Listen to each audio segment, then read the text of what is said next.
Susunod sa bawat Pilipino at magbibigay ng tamang impormasyon para sa tahimik at maayos na Pilipinas. Police News Network, alagad ng batas, tagapagtaguyod ng balitang pulis, sandigan ng mamamayan, patnubay ng katotohanan. Kampo Krame, maghahatid ng pinakahuling kaganapan at nagbabagang balita. Ito ang PNN Police News Network. At ngayon, ang inyong mga tagapagbalita. Magandang araw, bagong Pilipinas. Ako ang inyong alagad ng batas, tagataguyod ng Balitang Pulis, Patrolman Joshua Jimenez. Maghahatid ng tamang balita, kwento ng pulis at serbisyo para sa mamamayan. At ito ang PNP News Online, ang pangunahing balita ng Police News Network, alagad ng batas, tagataguyod ng Balitang Pulis.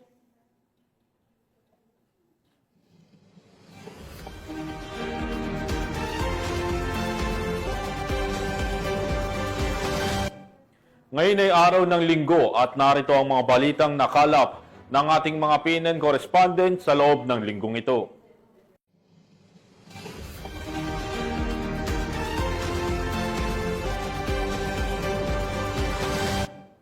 Nasa kote ang tatlong high-value individual sa isinagawang bypass operation ng mga operatiba ng Pulumulok Municipal Police Station, katuwang ang Philippine Drug Enforcement Agency sa South Cotabato. Yan ang tinutukan ni Patrolwoman Emilu Pedroso. Arestado ang tatlong high-value individual sa isinagawang joint bypass operation ng Pulumulok Municipal Police Station, Philippine Drug Enforcement Unit 12 at 2nd Provincial Mobile Force Company sa Barangay Cannery Site, Pulumulok, South Cotabato, kahapon Agosto 24, taong kasalukuyan. Kinilala ang mga sospek sa alias Rolo, 32 taong gulang, alias Patrick, 29 na taong gulang na kapwa residente ng Pulumulok, South Cotabato, at isang alias Kimlo, 25 taong gulang na residente naman ng General Santos City. Na-recover mula sa kanilang tatlo ang 7 pakete na pinaghinalaang shabu na may kabuoang bigat na 28.1 gramo na nagkakahalaga sa National Standard Drug Price na 191,080 pesos at isang piraso ng 1,000 peso mark money na ginamit sa transaksyon at isang black Honda CRF na ginamit ng sospek. Ang mga sospek ay naharap sa kasong paglabag sa Republic Act 9165 o Comprehensive Dangerous Drugs Act of 2002, partikular sa Section 5, 11, at 26. Pinuri naman ni Police Brigadier General Romeo J. Macapas, Regional Director ng Police Regional Office 12, ang mga unit ng operasyon para sa kanilang mabilis na aksyon at binigyang diin ang kahalagahan ng patuloy na operasyon laban sa ilegal na droga. Muling nananawagan ang Police Regional Office 12 sa publiko na makipagtulungan sa kampanya kontra ilegal na droga sa pamamagitan ng pag-uulat ng kahina-hinalang aktibidad. Mula dito sa Police Regional Office 12, General Santos City, ako inyong Police News Correspondent, Patrolwoman Emilu F. Pedroso, alagad ng batas, tagataguyod ng Balitang Pulis. Maraming salamat, Patrolwoman Pedroso. Nasamsam ng Police Regional Office 13 ang kabuuang 67 loose firearms sa buong rehiyon ng Caraga bilang bahagi ng pinaigting na kampanya ng Philippine National Police laban sa paglaganap ng mga ilegal na armas. Patrolwoman Joanna Kawili sa report. Umabot sa 62 ang loose firearms na nakumpiska, kusang isinuko at idiniposito sa Police Regional Office 13 bilang bahagi ng pinaigting na kampanya ng kapulisan laban sa mga paglabag sa batas ukol sa baril mula August 1 to 21, 2025. Batay sa ulat ng Regional Operations Division 13, 14 na armas ang nakumpiska sa pamamagitan ng search warrants, checkpoint operations, police responses at searches incidental to lawful arrest. Samantala, 43 armas ang voluntaryong isinuko ng mga may-ari habang 5 armas naman ang pansamantalang idiniposito sa kustudiya ng pulisya habang hinihintay ang pag-renew ng firearm registration o license to own and possess firearm ng kanilang rehistradong may-ari. Patuloy ang karaga sa maigting na pagpapatupad ng batas upang matiyak na ang lahat ng armas ay nasa tamang kamay bilang bahagi ng adhikain nitong mapanatili ang kapayapaan at kaayusan sa buong rehiyon.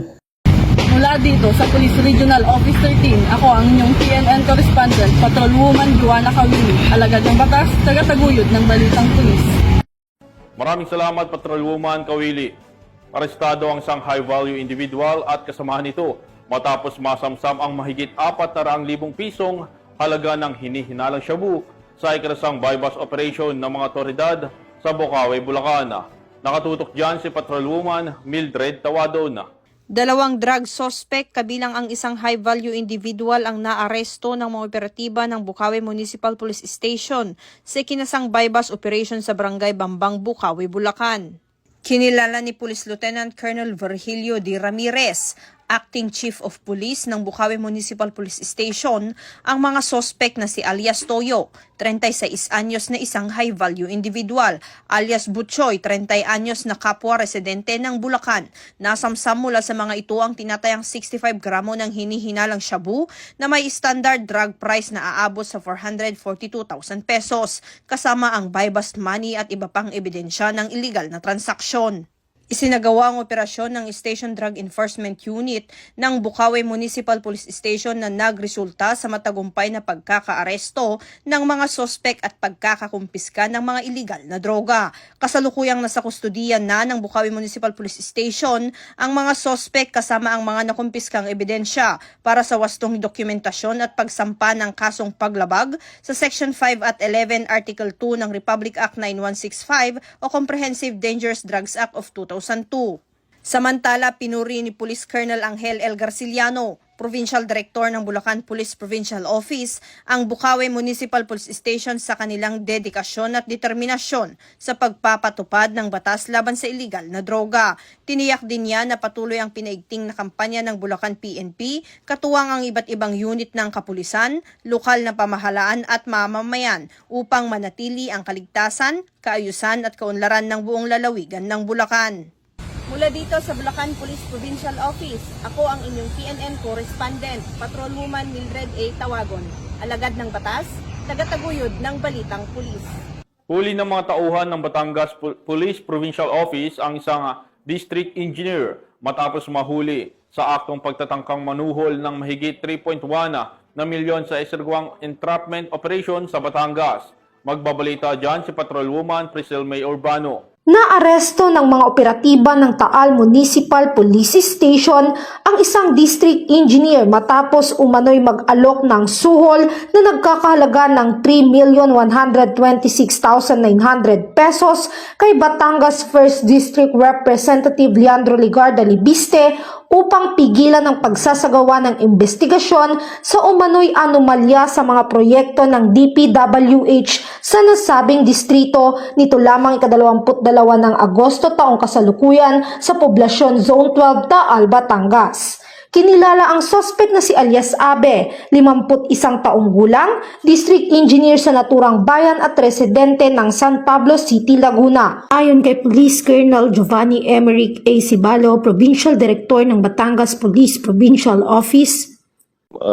Last Friday po, August 22, around 6 PM ay nagresponde po ang ating sa pangunguna ng ating hepe sa Taal dahil meron po kaming na-receive na information na may ongoing nga po sir na parang attempt to bribe si congressman po. Kaya nagtungo po si lugar at nakuha nila sir yung mismong taong doon sir at on the act sir na bribe sir. Andun din sir yung na-recover na pera sir amounting to more than 3 million sir. Based on reliable information, nagresponde po yung ating police sir. At yun po yung naabutan nila sa isang area sir. We gave him also his rights sir to due process. Kasalukuyang nasa kustodiya ng Taal Municipal Police Station habang inihahanda ang kasong paglabag sa Republic Act 3019 o Anti-Graft and Corrupt Practice Act na isasampa laban sa kanya. Mula dito sa PRO Calabarzon, ako ang inyong Police News Network Correspondent, Patrolwoman Pisel May T. Urbano, alagad ng batas, tagataguyod ng balitang pulis. Maraming salamat, Patrolwoman Urbano. Aabot sa 17 milyong pisong halaga ng shabu ang nasamsam ng mga otoridad mula sa isang notorious na drug suspect sa ikinasang bypass operation sa Mandaue City. Alamin ang detalye ng report mula kay Patrolwoman Judith Nicanor. Nasabat mula sa isang notorious na drug suspect ang tinatayang 17 milyong halaga ng hinihinalang shabu sa sinagawang bypass operation ng kapulisan ng Mandaue City sa M. Lugarta Street, Barangay Subang Dako, Mandaue City, Cebu nito lamang nakaraan. Kinilala ni Police Lieutenant Colonel Mark Gifter Sokalit, Chief ng City Intelligence Unit, City Drug Enforcement Unit ng Mandaue City Police Office, ang notorious na drug suspect na si alias Jane, 37 anyos, na residente ng 2JM Basa Street, Barangay Sawang Calero, Cebu City. Bandang alas 11:08 ng gabi na ikinasa ng mga operatiba ang bypass operation na kung saan na-recover mula sa suspect ang iba't ibang pakete ng hinihinalang shabu na may timbang na 2.5 kilo at nagkakahalaga ng 17 milyong piso, bypass money, cellphone at isang backpack na ginamit bilang lagayan ng droga. Siya ay kasalukuyang nakapiit sa Police Station 2 ng Mandaue City Police Office. Police Colonel Abu Akasa Jr., Mandaue City Police Director, said the operations reflect the continued resolve to protect the city from the photo deliverable. He said that the MCPO will remain aggressive yet local in the operation. The communities deserve a safe environment free from the influence of illegal drugs. Ang operasyon ay pinangunahan ng Mandaue City Police Office, City Intelligence Unit, City Drug Enforcement Unit, Regional Intelligence Division 7, Regional Drug Enforcement Unit 7, Police Drug Enforcement Group 7 at Philippine Drug Enforcement Agency Regional Office 7 sa M. Lugarta Street, Barangay Subang Dako. Ang matagumpay na operasyon ay patunay lamang ng mga kapulisan ng Central Visayas ay patuloy sa kanilang mga operasyon laban sa iba't ibang uri ng kriminalidad tungo sa isang mapayapang bagong Pilipinas. Mula dito sa Mandaue City Police Office, ako yung Police News Network Correspondent, Patrolwoman Judith Nicanor, alagad ng batas, tagataguyod ng balitang pulis. Maraming salamat, Patrolwoman Nicanor. Sa patuloy na kampanya ng pulisya kontra iligal na droga, nasabat ang mahigit 1 milyong pisong halaga ng shabu at marijuana mula sa 2 individual sa isagawang bypass operation sa Cagayan de Oro. Ang report mula kay Patrolwoman Sara Vem Bato Malaki.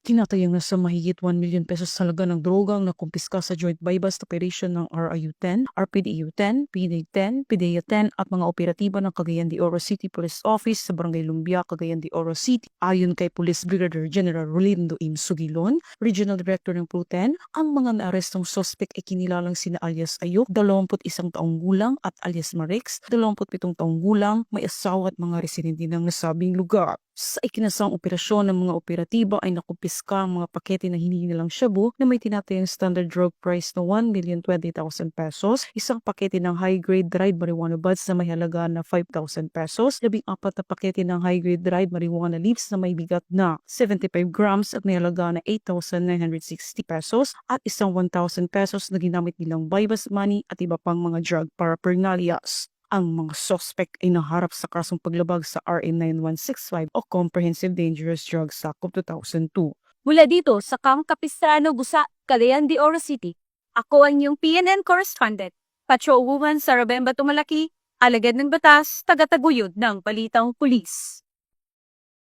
Maraming salamat, Patrolwoman Bato Malaki.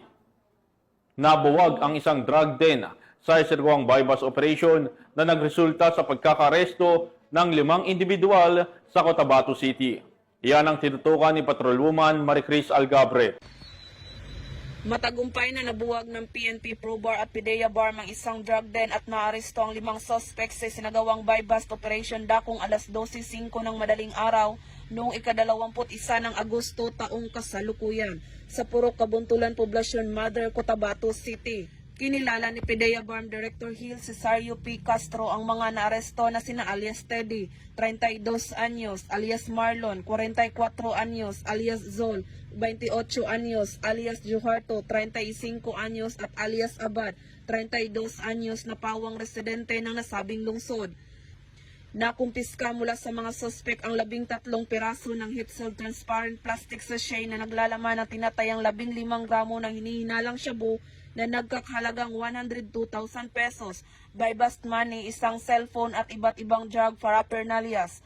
Nahaharap ang mga ito sa kasong paglabag sa Republic Act 9165 o Comprehensive Dangerous Drugs Act of 2002 at kasalukuyang nasa kustudiya ng PDEA BARM para sa tamang disposisyon. Ang matagumpay na operasyong ito katuwang ang iba't ibang sangay ng pamahalaan ay patuloy na magsisilbing patunay sa maigting na kampanya laban sa iligal na droga at kriminalidad upang matiyak ang kaligtasan at kapayapaan ng komunidad. Mula rito sa rehiyon ng Bangsamoro, ako ang inyong PNN correspondent, Patrolwoman Maricris Algabre, alagad ng batas, tagataguyod ng balitang pulis. Maraming salamat, Patrolwoman Algabre. 5 na hinihinalang drug personalities ang naaresto matapos ang matagumpay na buy-bust operation ng mga operatiba ng PNP sa bayan ng Dingle, Iloilo. Patrolwoman Andrea Dominic De Palobos sa report. Sa patuloy na paglaban ng Police Regional Office 6 kontra sa iligal na droga, arestado ang 5 drug personalities sa ikinasang drug buy-bust operation ng kapulisan sa Barangay Tinukuan, Dingle, Iloilo. Nito lamang ika-23 ng Agosto, taong kasalukuyan. Ang operasyon ay pinangunahan ng puwersa ng Provincial Drug Enforcement Unit Team sa pangunguna ni Police Major Daje de Lima, Officer in Charge, kasama ang Iloilo Police Provincial Office SWAT, Dingle Municipal Police Station, 603rd Mobile Company ng RMFV6 at Provincial Intelligence Unit, na nagresulta sa pagkakadakip ng 5 sospek na kinilala na sina alias Bonbon, 39 na taong gulang, residente ng Barangay Tinukuan, Dingle, na main subject at naitalagang high-value individual, alias Bentot, 55 taong gulang, walang trabaho at naitalagang high-value individual, alias John, 31 taong gulang, alias Francis, 30 taong gulang at alias Jerry, 44 na taong gulang at mga naitalagang street-level individual. Na-recover ang kabuuang bigat na humigit kumulang 740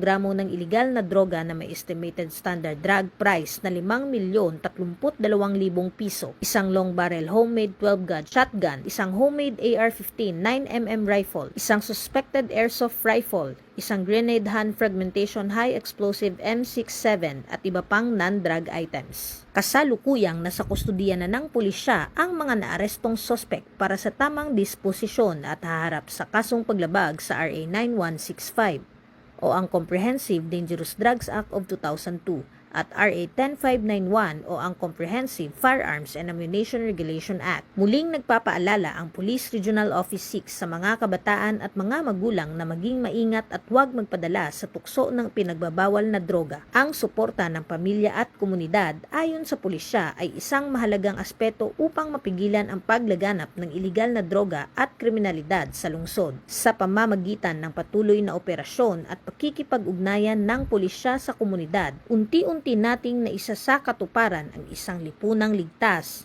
tahimik at drug-free na Western Visayas. Mula dito sa Police Regional Office 6, ako ang inyong Police News Network Correspondent, Patrolwoman Andrea Dominic De Palobos, alagad ng batas, tagataguyod ng balitang pulis. Maraming salamat, Patrolwoman De Palobos. At yan ang mga balitang nakalap ng ating mga PNN correspondents mula Luzon, Visayas at Mindanao sa loob ng linggong ito. Sa ngalan ng pamunuan ng Philippine National Police sa pangunguna ni Acting Chief PNP, Police Lieutenant General Jose Melencio Nartates Jr. at sa pamumuno ni President Ferdinand Marcos Jr. Kami ay maglilingkod sa bawat Pilipino at magbibigay ng tama at balanseng balita dahil dito sa Bagong Pilipinas, ang gusto ng pulis, ligtas ka. Mula rito sa tanggapan ng tagapag-ugnay ng Pambansang Pulisya, ako ang inyong alagad ng batas, tagataguyod ng Balitang Pulis, Patrolman Joshua Jimenez. Maghatid ng tamang balita, kwento ng pulis at serbisyo para sa mamamayan at ito ang PNP News Online. Ang pangunahing balita ng Police News Network.